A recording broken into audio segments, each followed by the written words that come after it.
सर्वप्रथम सगळ्यांना good morning. तर इथं सकाळी सकाळी ना, आज संडेचा दिवस होता म्हणजे रविवारी शूट घेतलेलं आहे. तर इथे ना केसांना तेल लावायचं होतं. मला केस धुवायचे होते ना, तर इथं मग मी तेल लावण्यासाठी काढून घेतलेलं एका वाटीमध्ये. जे मी घरी बनवलेलं तेल आहे ना, हे तेलामध्ये मी खूप साऱ्या कशा अशा काही गोष्टी टाकून तेल बनवलेलं आहे. तर इथं मी तेल लावून घेत होते आणि तुम्ही पाहत असाल तर माझे सध्या केस एवढे छान झालेले, लांब पण झालेले आणि केसांची ग्रोथ पण चांगली झालेली आहे.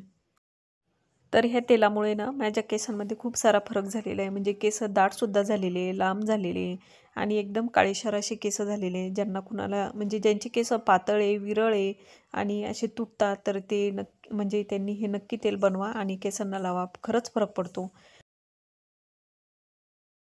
तर केसांच्या मुळापर्यंत तेल मुरण्यासाठी ना म्हटलं थोड्या वेळ केस काही धुवून मी तसंच केसांना तेल राहू दिलं अर्धा पाऊण तास आणि तोपर्यंत आहे ना जे फ्रीजमधले डबे होते ना म्हणजे ज्यामध्ये मी भाजीपाला ठेवते तर ते डबे क्लीन करून घेतले आणि इथं सुकण्यासाठी म्हणजे कोरडे होण्यासाठी ठेवून दिलेले.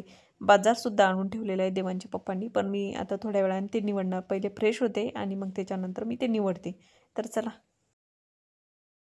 तर इथं मी फ्रेश झालेली होती आणि लगेच मग मी भाजीपाला निवडण्यासाठी काढलेला होता. तर पूर्ण भाजीपाला आहे ना, जो आणलेला आहे तो पूर्ण एकाच दिवशी म्हणजे थोडासा वेळही लागला चालतो, पण निवडून ठेवत असते व्यवस्थित. म्हणजे भाजीपालाही व्यवस्थित राहतो आणि डब्यांमध्ये कसं जर आपण व्यवस्थित ठेवलं ना, तर व्यवस्थित राहतो. तर चला मी आता हा भाजीपाला निवडून घेते.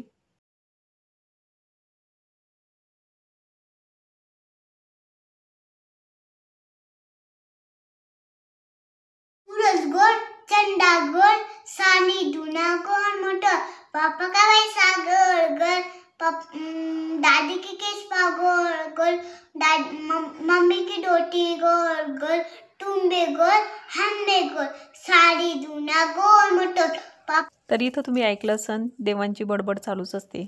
तर इथं त्याच्याशी बोलता बोलता इथं माझा पूर्ण भाजीपाला आहे ना व्यवस्थित निवडून झालेला होता.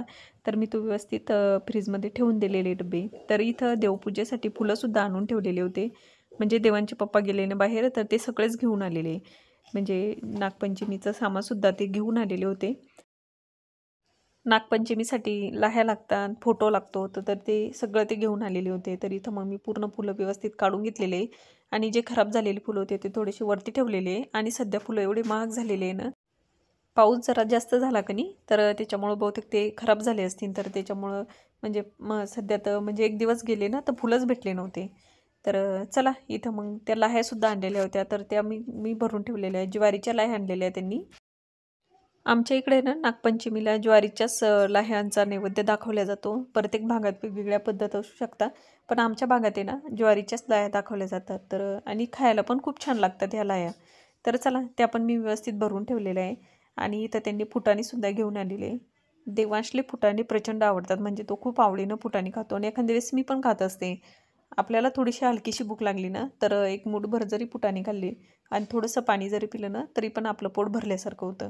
तर चला मी इथे भरून ठेवलेले आता ठेवून देते. तर चला.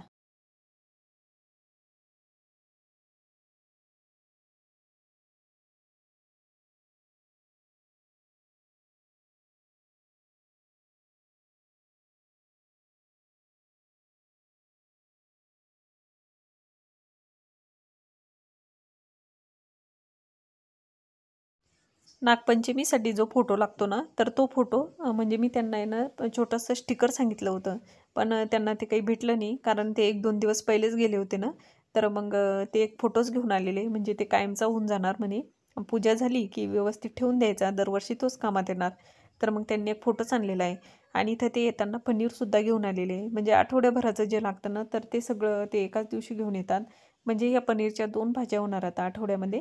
तर इथं मग मी ते बसत नव्हतं डब्यात, तर थोडंसं कट करून ठेवलेलं आहे आणि खूप फ्रेश असं पनीर भेटतं. देवीचं मंदिर आहे ना रेणुका मातेचं, तर तिथं एवढं फ्रेश पनीर भेटतं, एकदम ताजं पनीर असतं. तर भाजीपाला निवडून ठेवला, सगळं व्यवस्थित भरून ठेवलं आणि लगेच मग मी स्वयंपाकाला लागली होती. कारण बराच वेळ झालेला होता ना, 11 11:30 वाजत आलेले होते.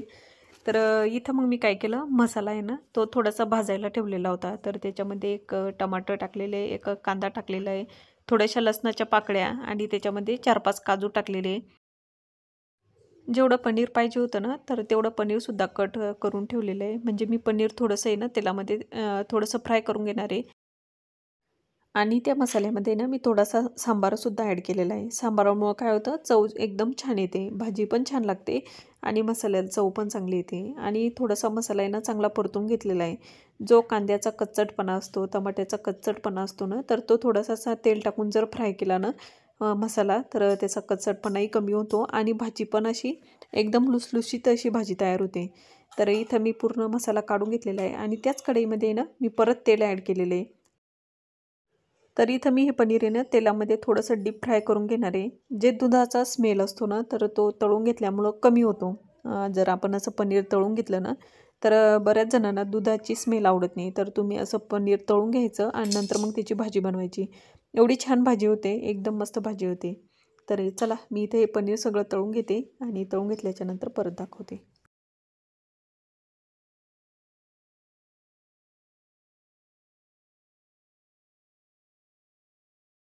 तर इथं मी पूर्ण पनीर तळून घेतलेलं आहे आणि थोडासा कांदा आहे ना मी असा कट करून घेतलेला होता, थोडासा जाडा. तर तो सुद्धा मी तेलामध्ये थोडासा फ्राय करून घेतलेला आहे. थोडासा मी म्हणजे याच्यामध्ये तो ॲड करणार आहे पनीरच्या भाजीमध्ये. तर चला मी आता मसाला ग्राइंड करून घेते. तर इथं मी मसाला ग्राइंड करून घेतलेला आहे आणि त्याच कढईमध्ये थोडंसं तेल होतं ना, तर त्या तेलामध्येच मी आता भाजीला फोडणी देते. तर मसाला मी तेलामध्ये चांगला कलसून घेतला आणि त्याच्यामध्ये मसाले ॲड केले. मसाल्यामध्ये थोडासा धनिया पावडर ॲड केली, त्याच्यामध्ये काश्मीरी लाल मिरची पावडर, घरचं लाल तिखट, थोडासा गरम मसाला आणि त्याच्यामध्ये हळद ॲड केली. तर हे मसाले मी तेलामध्ये चांगले परतून घेतलेले आणि त्याच्यानंतर त्याच्यामध्ये पनीरचा जो मसाला असतो ना, पनीर टिक्का मसाला तो ॲड केलेला आहे. तर तो मसाला टाकल्यामुळे ना भाजीला चव चांगली येते.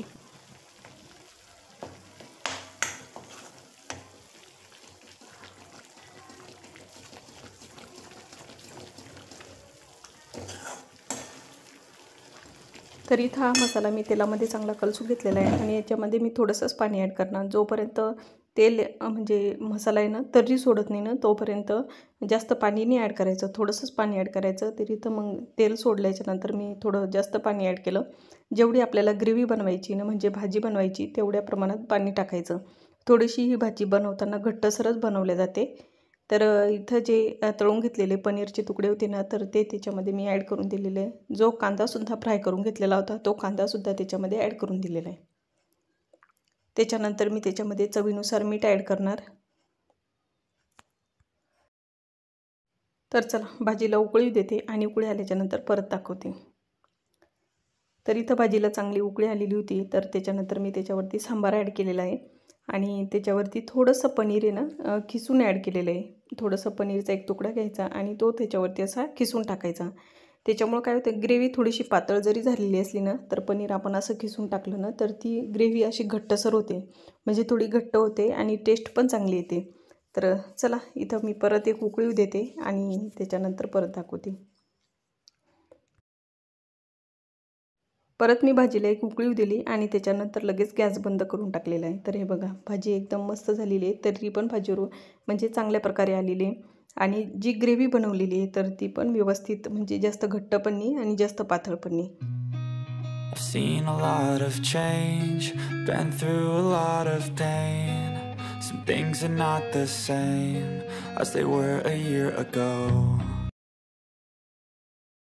तर म्हटलं चला इथं छान पनीरची भाजी बनवलेली आहे, तर आपण याच्यासोबत लच्छाच बनवूया. तर इथं मी गव्हाचं कणिक असतं ना, तर त्याच्यापासूनच बनवणार आहे. म्हणजे मी याच्यामध्ये मैदा काही ॲड नाही केलेला, तसा मैदा खाणं चांगला नसतो. तर इथं मी गव्हाचंच कणिक मळून घेतलेलं आहे. थोडंसं 15-20 मिनटं ते मुरू दिलं आणि त्याच्यानंतर असं लच्छा बनवून घेतलेला आहे. तर इतका छान झालेला होता. तर 5-6च बनवायचे होते, जास्त काही बनवायचे नव्हते, कारण मी भातसुद्धा लावलेला होता ना.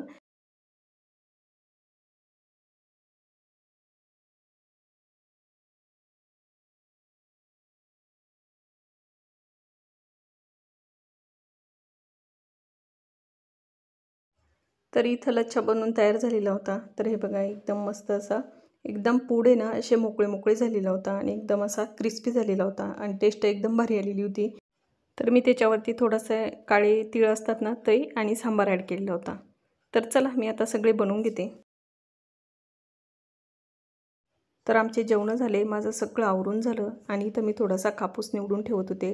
कारण उद्या आहे ना श्रावण महिन्यातला पहिला श्रावण सोमवार येणार होता. तर मला थोड्याशा वाती बनवायच्या होत्या. जी बेलाची वात असते ना, तर ती वात. तर त्याच्यासाठी मग मला कापूस निवडून घ्यायचा होता. तर म्हटलं चला तुमच्यासोबतसुद्धा शेअर करते की कशा पद्धतीनं बेलाची वात बनवल्या जाते. आपण नॉर्मली जी वात बनवतो ना, तशीच वात बनवायची. म्हणजे तसा वातीचा जो धागा असतो ना, तर तो बनवून घ्यायचा आणि थोडासा जास्तीचा बनवायचा. एकदम म्हणजे कमी नाही बनवायचा, थोडा जास्त लांब बनवायचा. आणि त्याच्यानंतर काय करायचं,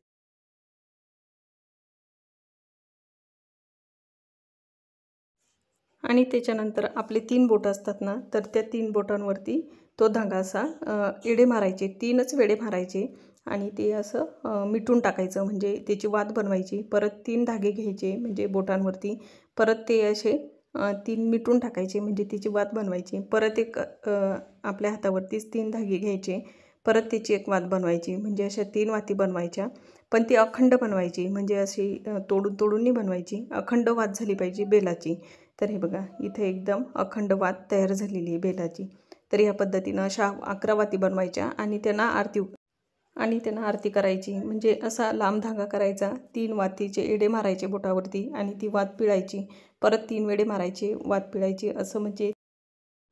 तर अशा पद्धतीने ह्या बेलाच्या वाती करायच्या आणि त्या तुपामध्ये भिजूनच म्हणजे ओवाळायचं, म्हणजे आरत्या करायच्या.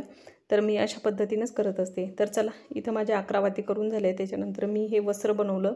तर हे एकदम सारखं वस्त्र कशामुळे आले, म्हणजे कसं बनवलेलं आहे, हे जर तुम्हाला पाहिजे असेल डिटेलमध्ये तर मला तुम्ही कमेंट करून सांगा. मी सांगणार तुम्हाला मी ते कशा पद्धतीने बनवलेले आहे. तर चला, आजचा व्हिडिओ इथंच थांबवते. आय होप तुम्हाला माझा आजचा व्हिडिओ आवडला असेल. व्हिडिओ आवडला असेल ना, व्हिडिओला जरूर लाईक करा. भेटूया पण अशाच एका छानशा नवीन व्हिडिओमध्ये. तोपर्यंत तुम्ही स्वतःची काळजी घ्या. श्री स्वामी समर्थ. जय जय स्वामी समर्थ. श्री स्वामी समर्थ. जय जय स्वामी समर्थ. सगळ्यांना बाय बाय.